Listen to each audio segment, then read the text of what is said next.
So get the thing that you really desire, which is spiritual happiness, and then you can let go all those other things. Then you won't have a care in the world. It'll be like, I can sit under a tree with my beads and chant, and I'm fine. Huh? That's where you want to be. That's where everybody really wants to be. To where they feel fine. No matter what happens. Yeah, if it rains or if it doesn't rain, or if we're in Chile or if we're wherever we are. Just chant the holy name and be happy. Of course, most people have a lot of cleaning up to do before they can get to that stage. But even so, the process is the same. Perform the Vedic sacrifices according to the regulations given, and you'll get the result. We all have, and we're sitting here. The boys are sitting there nodding their heads. Yeah. Just chant, and you'll automatically become happy.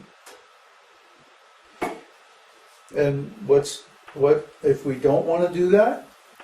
Krishna says in the next verse, "My dear Arjuna, a man who does not follow this prescribed Vedic system of sacrifice certainly leads a life of sin.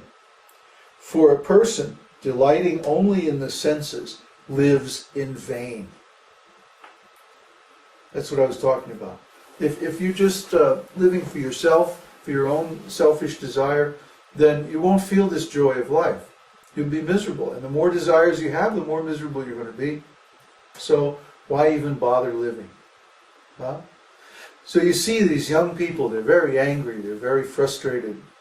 And they go, they start riots, and they set cars on fire, and they do all kinds of nasty things, taking intoxication.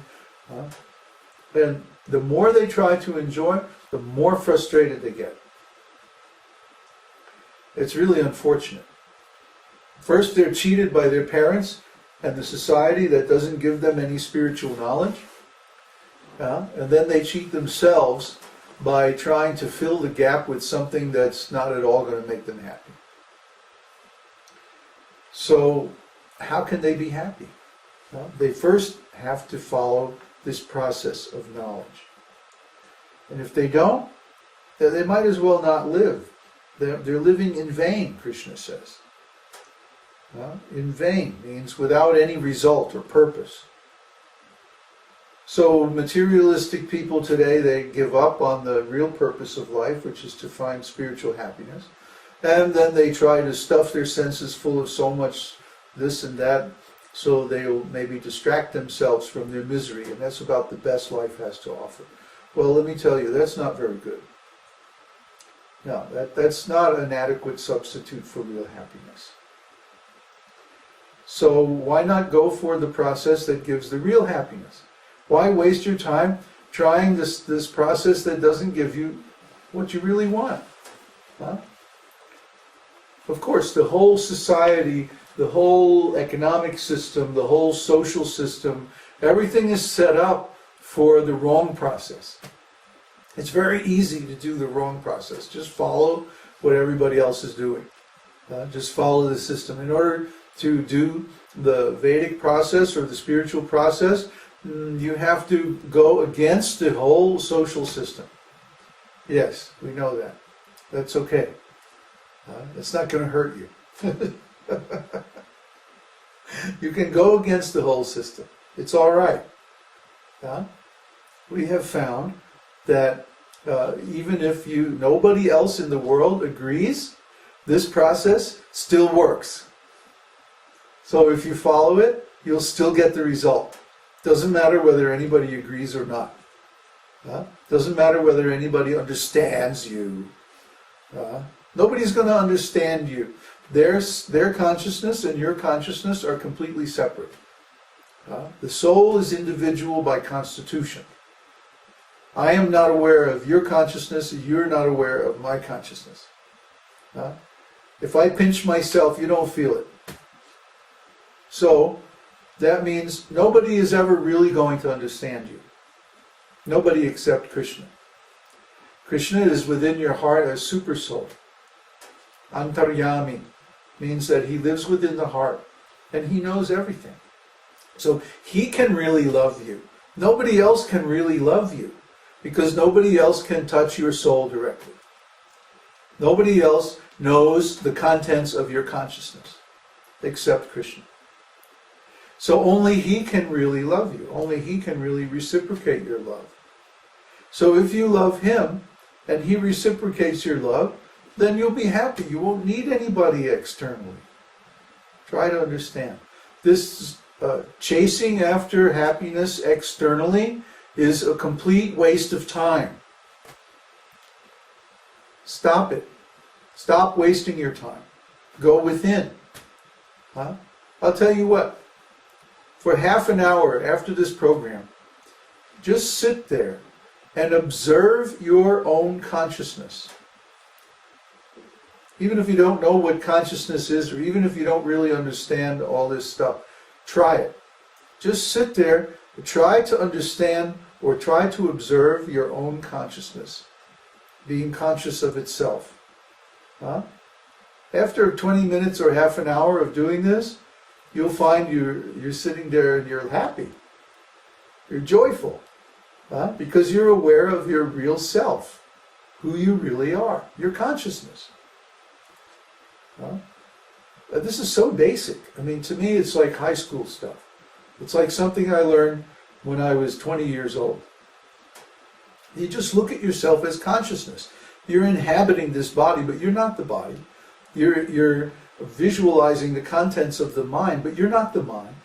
You're using the engine of intelligence to make so many discriminations and choices and plans and stuff, but you're not this intelligence. What are you? You're simply the awareness in which all this stuff happens.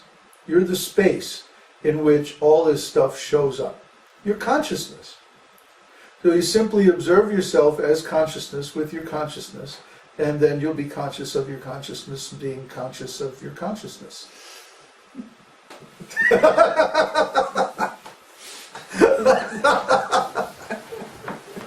Consciousness is so cool.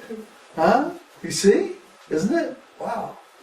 So if you do this, if you try this simple experiment, just indulge me, okay? Just spend 20 minutes or half an hour trying to be conscious of your consciousness. One of the attributes of consciousness is, of course, that it's recursive and it's self-referential. So if you are conscious of your consciousness, being conscious of consciousness, consciousness, then what you're doing is setting up a feedback loop, of course. And so what is it doing? Simply is amplifying its own awareness. You see? Consciousness is wonderful stuff. I urge you to explore your consciousness. Then this leads to the thought, well, where does consciousness come from? It doesn't come from this world. It can't. Nothing in this world has those same kind of attributes as consciousness. And we also see that consciousness is not measurable in this world. You broadcasting video? Is working? Oh, cool. That consciousness is transcendental because of all the attributes that it has. We've gone over this so many times in previous satsangs. So the only possible source of consciousness is out of this world, from Krishna, from God, from the spiritual world, from the Absolute.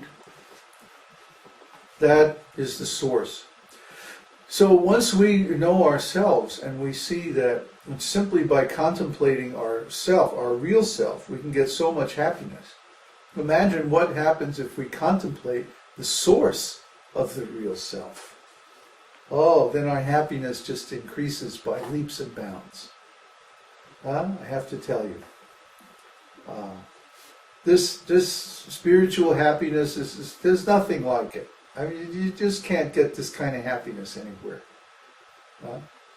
So if you can be satisfied with this spiritual happiness, then why should you spend so much time and energy chasing all this other external happiness, which is so difficult to get. And even if you get it, there's always some problem or some imperfection, or it's temporary. You lose it, or it goes away, or whatever. Oh, it's just so sad. It's a tragedy. Why should we waste our time like that? When we can be happy just sitting in our room, contemplating our consciousness, chanting the holy name of God. I mean, why even bother to do anything else? Just perform this process of sacrifice given in the Vedas, and you're automatically going to be happy. So, the next verse, coincidentally enough, Krishna says, one who is, however, taking pleasure in the self, who is illuminated